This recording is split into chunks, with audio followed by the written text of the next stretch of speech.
is BTV, your home for memorable.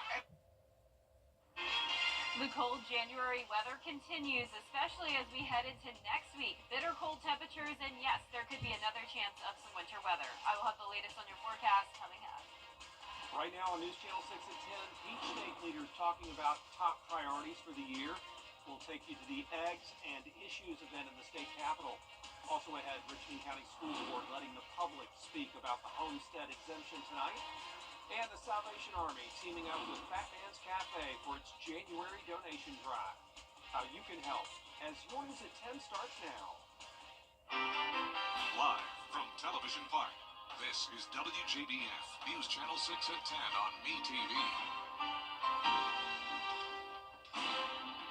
Good evening, everybody. I'm Brad Means. Thank you for joining us. We're going to begin with a developing story out of Grovetown where crews are investigating a possible shooting. Columbia County Dispatch tells us first responders got the call to an apartment complex on Joyner Crossing. That's in Grovetown. It was late this afternoon, and there were reports that there had been a gunshot victim. Details are limited. Stay with News Channel 6 for more on this developing story. Coverage you can count on continuing as lawmakers go back to work in South Carolina. The Richmond County School Board holding the first of 3 public hearings on the homestead exemption. They're planning to opt out of it, and some people don't like that. Graham Lee reports. Former Augusta Mayor Bob Young taking to the podium during public comment, making his voice heard to Richmond County School Board members. 6 of you have the option of taking away this tax break for homeowners. 6 of you. 6 votes to nullify the votes of over 48,000 people. His frustration comes at the first of 3 public hearings on the board's decision to opt out of the statewide adjusted base year ad valorem homestead exemption. It's part of House Bill 581, which helps provide property tax relief for homeowners, but can limit local government and school funding. It's a terrible message that you send to your faculty, staff, and employees that you will strip them of their relief from oppressive property tax burdens in Richmond County. While no school board members wanted to comment at this time, the chief financial officer is recommending opting out due to existing homestead exemptions, maintaining quality programs, and because the local millage cap is already in place. But Young says it's a decision he and other Richmond County voters weren't aware of before they went to the polls in November. If this tax break was so bad, why didn't this board in here talk to the voters before the election on November 5th and tell us how bad this legislation is? Not a peep. Crickets coming out of the Board of Education. I ask you to not exempt yourself and to take seriously the voice of the voters in Richmond County. No need to schedule these public hearings. Public hearing was held on November 5th, and the people who spoke. Warren and Wilkes County schools are also planning on opting out of the exemption. Like Richmond County, they'll also have public hearings over the next few weeks. In Augusta, Graham Lee, WJBF, News Channel 6.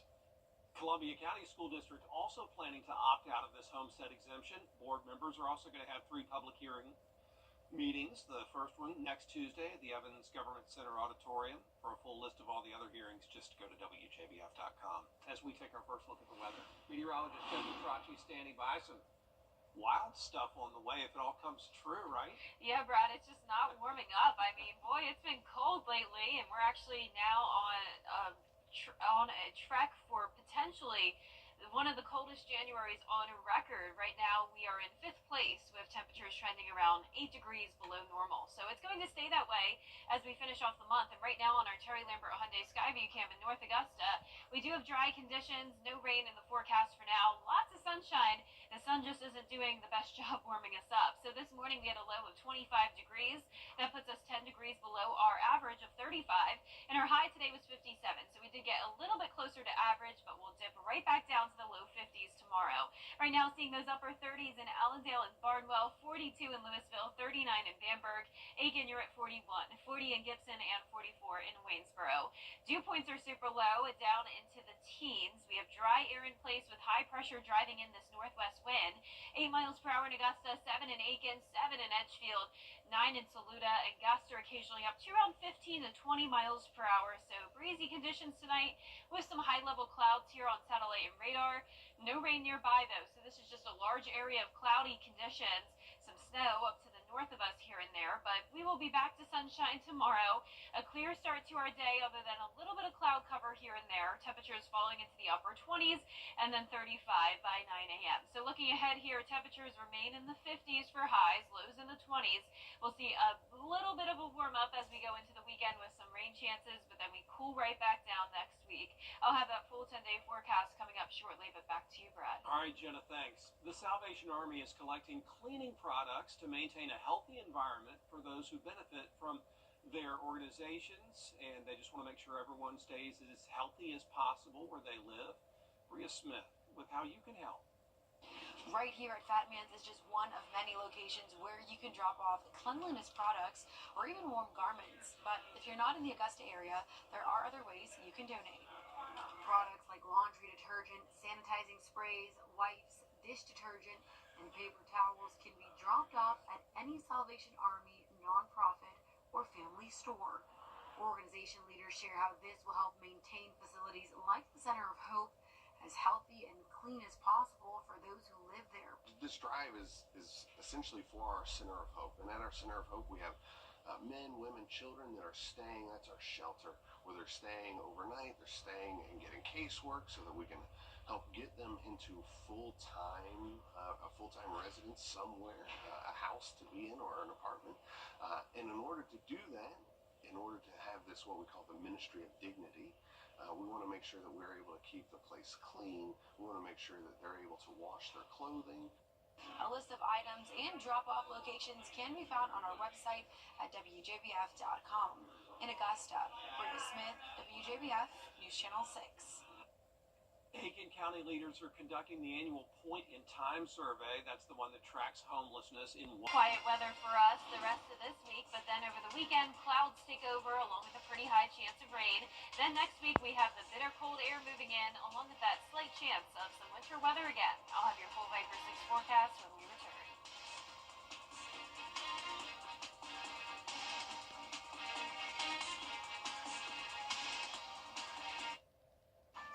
Is your bathroom due for like excellent 365? Only on News Channel 6. Now, your most accurate forecast with WJBF Live Viper 6. Welcome back. So I received multiple photos tonight of cloud iridescence. Check out this gorgeous shot taken by Alexis Weathers. Love her last name, by the way. This was in Augusta. Look at that color there in the sky. And usually this happens during the daytime. Well, really, it doesn't even happen often at all. But when it does, it's usually with the daytime. The sun reflects on different little tiny crystals in the sky and little raindrops. But in this case, we have those high-level clouds come through tonight. And we have those tiny crystals and water droplets in those clouds. And the moonlight, because we have the full moon over here, refracted onto that. And then it caused the beautiful colors to pop up in the sky. So thank you so much to Alexis for sharing this photo. We do still have that full moon. It's the wolf moon visible for the next 2 days. It did peak yesterday, but this is the first full moon of 2025. So definitely look out for that. Now, our Terry Lambert Hyundai Skyview cam outside the station showing dry conditions tonight. Chilly temperatures, 44 degrees, feeling like 40 because of a west wind at 8 miles per hour. Dew point of 18, visibility good at 10 miles, and upper 30s through low 40s across the board this evening. You can see all the high-level cloud cover that's come into our area, but no rain nearby. We do have high pressure and control, an area of showers down there towards Texas, but for us tomorrow, we're keeping things sunny in the afternoon, upper 20s in the morning, and then low 50s by around 2 o'clock. So no chance of rain for now, but then up to a 70% chance on Saturday, and a few showers possible on Sunday as well. So this rain will move in pretty early on Saturday, all part of a cold front passage. Some heavier downpours possible here, but it will be pretty fast moving. So notice by the afternoon, we're just left with some light showers, and then by the evening, things look much better. So there will still be some lingering showers around on Sunday, but mostly in the morning as well. Sunday night looks better with the cold air coming in, though, northwest wind, and that will drop our temperatures big time starting on Monday. But the rainfall estimates here, only around to ½ inch to 1.5 inches at the most. So our southern line counties likely seeing a little bit more rain. And you can see with the rain, we have a slight warm up here, 59 on Sunday, then dropping down to 46 on Monday, and upper 30s for highs on Tuesday.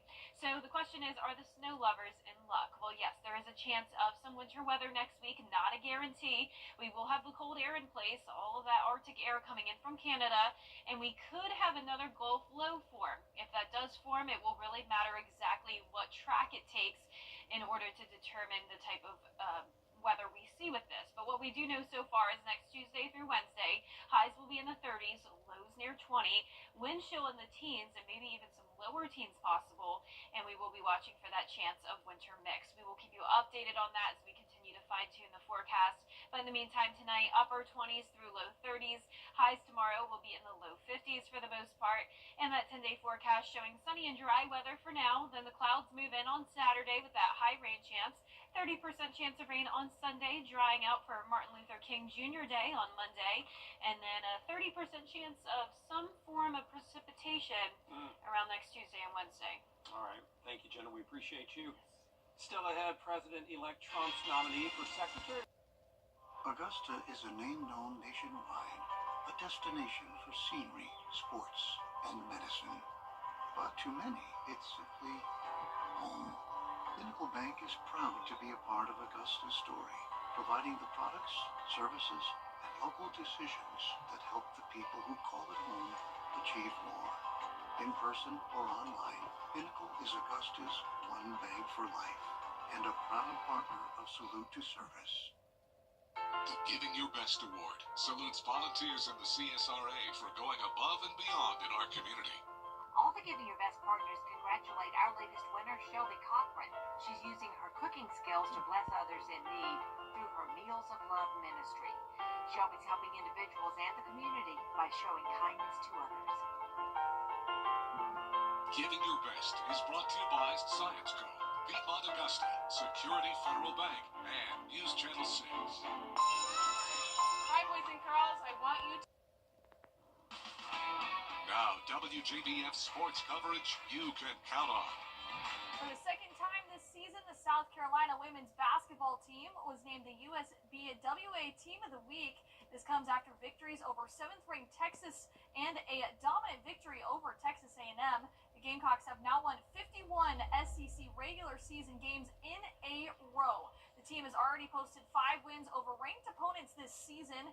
In their SEC opener against the Aggies, 6 players scored in double figures, with Joyce Edwards leading the way with 19 points and 10 rebounds.